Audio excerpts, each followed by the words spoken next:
Good morning and welcome to my channel, Evolving One Step at a Time. It is a dreary Friday here. It is raining cats and dogs. We are close enough to the East Coast that we are not directly impacted by Hurricane Matthew, but the weather does come here in regards to the rain and the winds. Nothing strong enough for us to be greatly concerned, but it's a dreary day. Wanted to check in with you and talk about how things work in, it's dreary. This is how I am on dreary days. My mind isn't at 10 cylinders.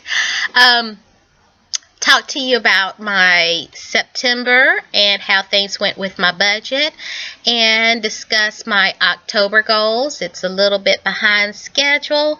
Had a lot of things going on, mostly good. We've actually moved up the date that we will be doing the big move into the new house, and that's been quite stressful. But it is going to be a blessing once everything is done. But when you're going through it, you're like, oh my gosh. Yeah, that's where I am right now. I'm ready for it to be over with, doggone it. But so what we're doing is actually taking all funds that we are saving and putting that into our moving fund. So I have suspended baby step 3 for the next couple of months. We are in baby step 3 where we're saving 3 to 6 months of our income for emergency funds. And we have a nice portion of that saved thus far. Still got a long way to go, but we're going to suspend that for the next couple of months and put all the funds towards our moving, since we've had to bump that up quite a bit. I was thinking maybe January, February. Now things are looking more around November time frame. I could still delay it if I wanted to. However, there really is no rhyme or reason to do so if I don't have to. So I'm trying to hit it very hard and get that move taken care of. So it's going to be a stressful couple of weeks coming up, making sure that everything is done, not only at the house that we're moving to, but the house that we're moving from, that we hope to be able to rent out. So we will see. For September, my goal for saving was $378 plus an additional $100 towards the principal on the house. And we were able to do that. Plus, we put in an additional $66.98.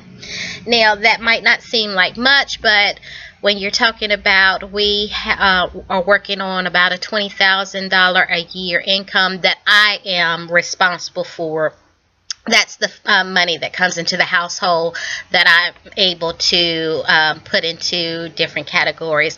I feel like we're doing great to be able to save $444. So that went into savings, and that all went into the moving budget. I'm hoping that we'll be able to take care of everything and not have to create an additional budget after the move. But we will see. That's the goal. I'm just praying that that comes into fruition. We will see. It doesn't happen if you don't pray about it, but I have definitely prayed about it, and so it's going to work out.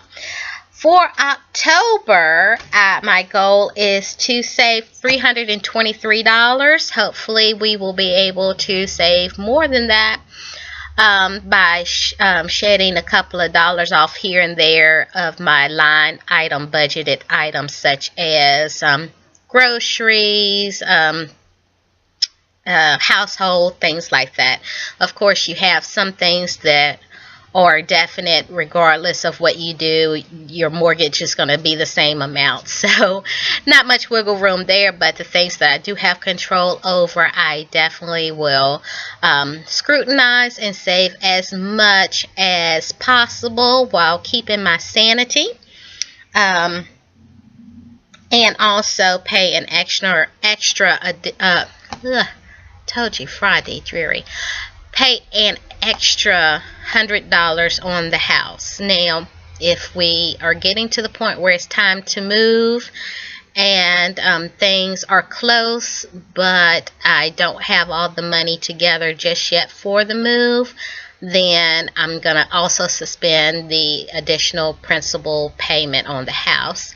Not something I want to do, but in the big scheme of things, it just would make sense to not pay that extra $100, because the goal is to have $2,500 put away so that we can have that for the actual trucks. Need a fence over there for the doggies, a couple of little incidental things that I will need to take care of over at the new house, and then we'll need to start working on things at our current home, such as painting and floors and things like that. So that's what we're working on. When I last looked at it, it was about $600 away from the goal of the $2,500. After we have taken care of everything with the move, the next save is $3,000 for the roof, and that is going to be kind of tight, because I will have until about March or so to take care of that, but we will have that will be some income taxes coming in as well that hopefully I can earmark for the roof. Not something I normally like to do, say expect income taxes to cover an expense, but this was unexpected, and I am so new into baby step 3 that we don't have enough funds to cover that full amount. And I just would not feel comfortable not having any emergency fund whatsoever. So we're going to use some of the tax return, but at the same time, I want to get as much of the money saved up prior to, so that way as much of our income taxes can go towards the baby step 3. But that is it as far as my budget. Pretty streamlined. Tell me in the comments below if you would like additional details in regards to what our budget looks like, what we actually spend on household and mortgage and things like that. Would that be helpful to you, or is it okay for us to continue on with just how much we're able to put into savings? I'm here to assist any way that I can. Also, tell me any helpful hints that you have or successes that you've had in your budget. I would love to hear that. Let's root each other on. Give me some ideas, and we will be a success together. Don't forget to like this video and subscribe, and I will see you in 2 weeks with our mid-month check-in, and hopefully I'll have great news for you. Talk to you soon. Bye.